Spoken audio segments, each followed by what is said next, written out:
Assalamualaikum dan salam sejahtera rakyat Malaysia. Terima kasih kerana memilih channel ini. Sebelum kita teruskan ke isu terkini, sila tekan butang subscribe dan aktifkan butang loceng agar anda sentiasa mendapat info dan isu terbaru setiap hari dari channel ini.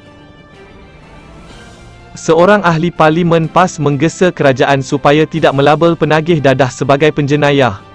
Sebaliknya, Sabri Azid PN Jerai berkata bekas penagih dadah perlu diberi peluang kedua dan kesempatan untuk kembali bekerja.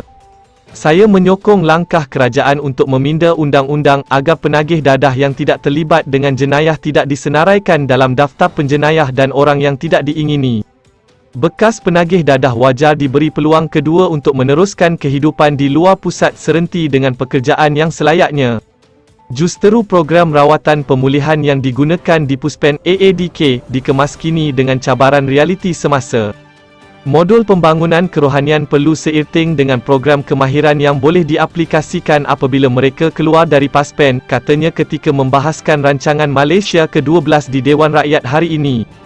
Gesaan pelaksanaan dasar pengurangan mudarat terhadap masalah penagihan dadah mencapai momentumnya ketika pentadbiran Pakatan Harapan.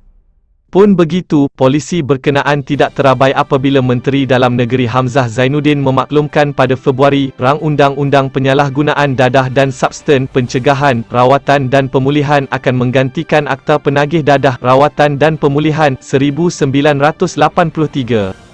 Penggubalan RUU itu bertujuan memulihkan pengguna dadah dengan pendekatan kesihatan dan bukannya menghukum mereka melalui pemenjaraan.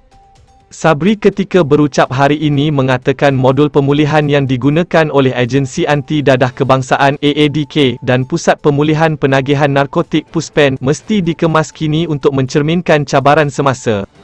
Sementara itu, ahli parlimen PAS itu juga berkata program kesedaran anti dadah mesti dipergiatkan dan diperkenalkan kepada rakyat Malaysia sejak daripada tadika dan diteruskan ke alam pekerjaan.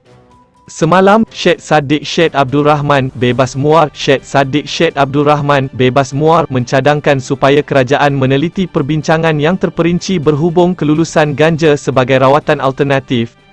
Syed Saddiq berharap supaya kerajaan dapat membentangkan satu kertas kerja yang mengikut data dan sains mengenai manfaat dan keburukan dalam meluluskan industri hemp dan rawatan ganja.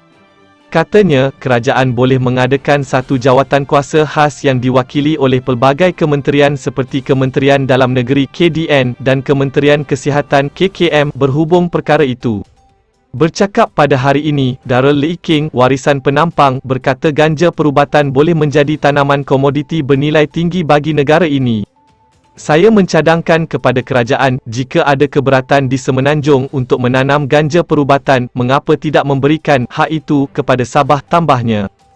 Terima kasih kerana menonton, jangan lupa like, subscribe dan share. Jumpa lagi di isu seterusnya. Assalamualaikum.